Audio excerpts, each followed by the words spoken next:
ঝোপ জঙ্গলে ভরা সবুজে ঘেরা ঘনবসতির এই দেশে সাপের আনাগোনা অনেক বেশি থাকলেও এখন তা প্রায় বিলুপ্ত। তাই বেকার অনেক সাপুড়ে। বর্ষার সিজনে তো সাপে মানুষের খেতে ধান কাটতে যায়, কামড় খেয়ে মারা যায়। আদিবাসীরা ধরলে জানতো, এখন আর ধরো তারাও ধরে না, অনেক লোক মারা গেছে সাপের হাতে। বিভিন্ন প্রজাতির সাপ গভীর জঙ্গলে বসবাস করলেও লোকালয়ে অনেক প্রজাতির বসবাস নজরে পড়ে মাঝে মধ্যে।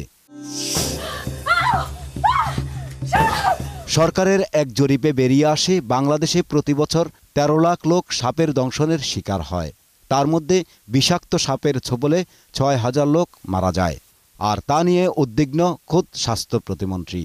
ওষুধটা তো জেলায় থাকা উচিত, কিন্তু জেলায় না থেকে ঢাকায় একটা রোগী আস্তে আস্তে পথেই মারা যায়। সব জেলায় না থাকাটা আমি মনে করি ব্যবস্থাপনায় এটা একটা দুর্বলতা।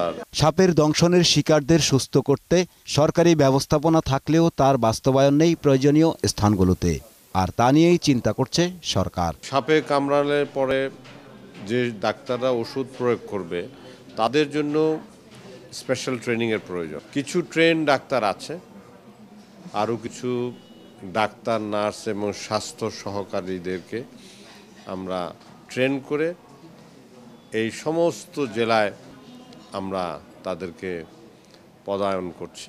প্রতিমন্ত্রী বলেন, বিষাক্ত সাপের দংশনে অসুস্থ রোগীদের সুস্থ করে তুলতে সচেতন হতে হবে সাধারণ মানুষকেও।